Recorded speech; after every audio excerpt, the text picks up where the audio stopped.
Hi, my name is Stuart Lichter, and I'm the president of IRG, and I guess you'd say I'm the developer that set all this in motion. And what I'd like to do is just spend a few minutes telling you a little bit about my company and why we are here and what attracted us to this site.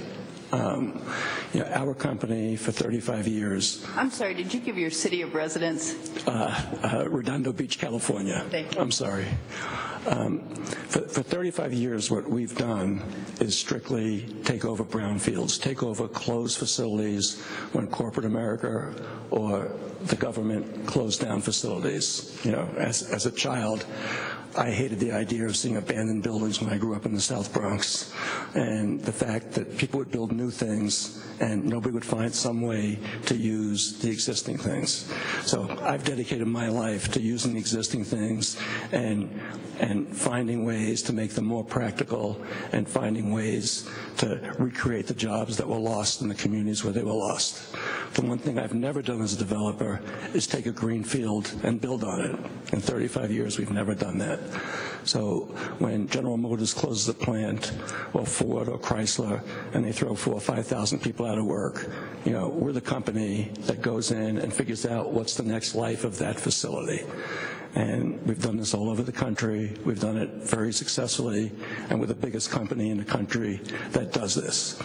The biggest project we did is we took over all of McClellan Air Force Base.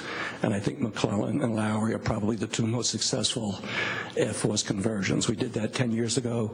We still own it. There are 15,000 people working there today in 10 years. Our most recent transaction in Colorado Springs, where we took over an Intel facility, semiconductor facility that was closed. We bought that 3 weeks ago, and yesterday we signed a lease that will bring 500 jobs and a business in from California in a new expanded location. When this site was shown to me, what the situation was you had a site that the Air Force insisted on getting rid of. The cleanup of the rest of the base and everything that was happening on Lowry was dependent upon they wanted no real estate left. The city didn't want the site. The golf course didn't want the site. The site was a white elephant, and I saw a site that I felt would be fenced and closed for 20 or 30 years. And I was asked to look at, is there some way to make this site work? And we looked at it, and we saw the possibility of doing a wonderful development on it that would take the fences down, open up the open space, fill needs, add to the wonderful things that have happened at Lowry. And we've invested a lot of time and money pursuing that.